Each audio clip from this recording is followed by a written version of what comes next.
తిరుమల లడ్డూ వివాదం రాజేసింది AP CM Chandrababu Naidu. YCP హయాంలో లడ్డూలో వాడే నెయ్యిలో జంతువుల కొవ్వు కలిసిందని తొలి ఆరోపణ ఆయన నుంచే వచ్చింది. తర్వాత రకరకాల రాజకీయ పరిణామాలు చోటు చేసుకున్నాయి. విచారణకు సిట్ను వేశారు. న్యాయ విచారణ కావాలని వైసీపీ కోరుతోంది. కోర్టుల్లో ఈ విషయంలో పెండింగ్లో ఉంది. సరే, ఈ కథంతా పక్కన పెడితే వివాదం రాసిన చంద్రబాబు తర్వాత తన దూకుడు తగ్గించారు. కానీ ఆ వివాదం తర్వాత అనివార్యంగా జనసేన వర్సెస్ వైసీపీల సీన్ మార్చేశారు బాబు. రాజకీయాల్లో బాబు మార్క్ మరోసారి చర్చకు తెచ్చారు.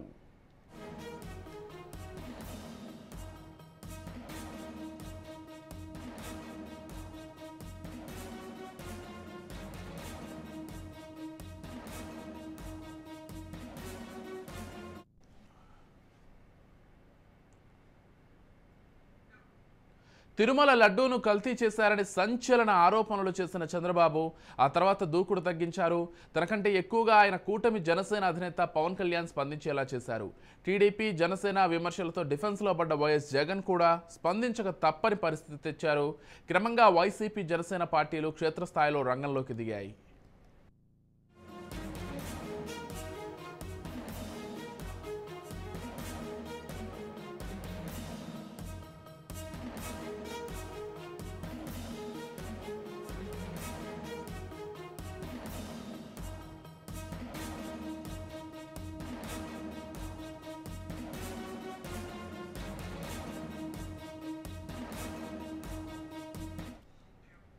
తిరుమల లడ్డూ వివాదాన్ని తెరపైకి తెచ్చిన చంద్రబాబు ఆ విషయంపై పోరాడాలని ఎక్కడా పార్టీ క్యాడర్కు సూచనలు ఇవ్వలేదు. పవన్ కళ్యాణ్, జగన్ ఇద్దరూ తమ క్యాడర్కు క్షేత్రస్థాయిలో ఆందోళనకు, ఆలయాల్లో పూజలకు పిలుపునిచ్చారు.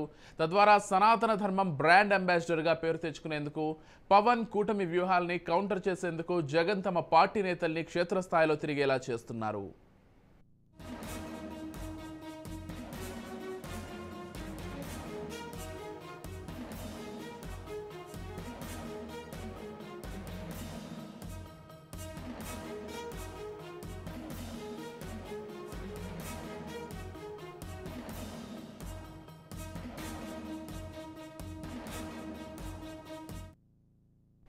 ఏపీలో ఇప్పటికిప్పుడు జరిగే ఎన్నికలు లేవు. అసెంబ్లీ ఎన్నికలు జరిగి 4 నెలలే అవుతోంది.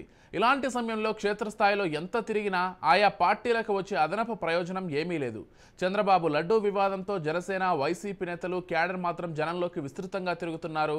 జగన్ తప్పు చేశాడని జనసేన, చంద్రబాబు, పవన్ తప్పులు చేస్తున్నారని వైసీపీ నేతలు, క్యాడర్ జనంలో తిరుగుతూ విమర్శలు చేసుకుంటున్నారు.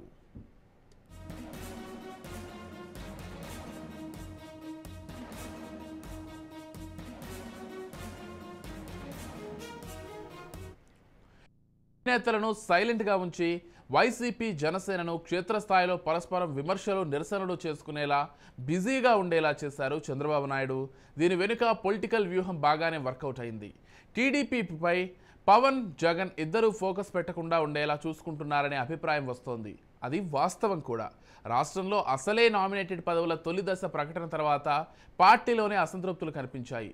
అలాగే ప్రభుత్వం సంక్షేమం అమలు నుంచి తప్పించుకుంటుందన్న విమర్శలు ఉన్నాయి.